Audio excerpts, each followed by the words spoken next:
We are cut off by 3 checkpoints. One is into Donegal, and then one in the Boylan towards Cash, and then one in Beleg. We'd know the border when you're living there. People who walk through the field, you just throw your leg over barbed wire. You could be in the north, one leg, another leg could be in the south. Like, you know. Around my place, you wouldn't know whether you're in the north or the south. There's no sign. That's your bag? Yeah, sorry. Knife and forks along the way here. I'll pass them over here. Oh, great. Thank you very much. There you are. I also eat a lot of If I had probably now I would what? You pass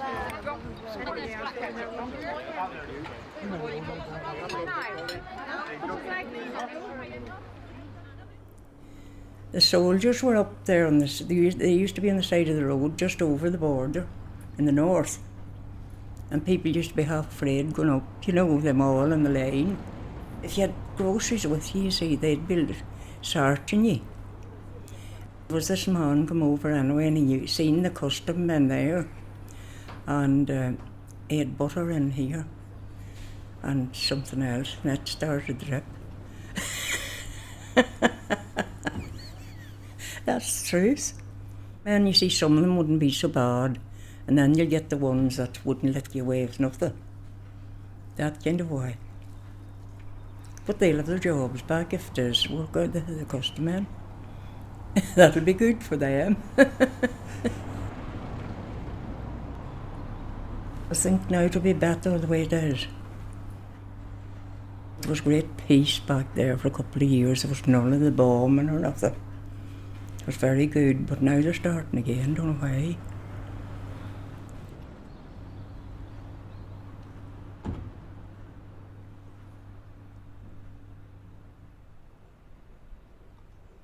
Well, I enjoy the border, to be quite honest with you, because you always maybe had a chance of making a few pound with smuggling, and you always got a bit of a buzz from trying to outwit the customs. Of course, I was young then. The fair days in Pettigo, it was like you scream them times. Like, I mean, there was cattle and sheep and all on the streets. Every woman had a big loose coat on her. And of course, if she bought something, then she tied it round her and put the coat over it and walked down. The customer couldn't go along, handle her, or so that was dead on. That was a brilliant town then.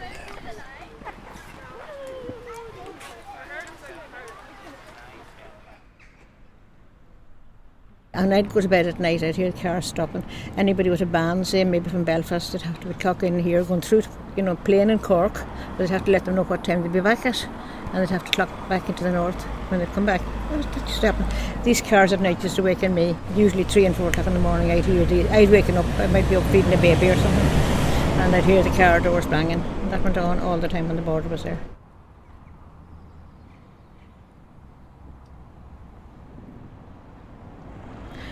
I don't know what it would be like if we came back. We came back to it again. We would dread to think of it.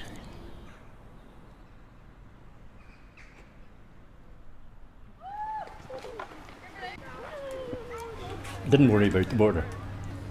But then when the trouble started, that's when you worried about the border, Because I was into sport along with a whole lot of us. And we used to go away and play badminton at night. And you were stopped, you were searched. Everything, and the soldiers didn't give a shit about you, as long as they had a gun in your back. So in the end, we pulled out of the north altogether, and then we went to the state to play. Sure, you can run in and out any road now. Every road there was 12 roads out of here into the north. Then the whole flipping lot were either blew up or blocked off or anything. You'd only the one road out.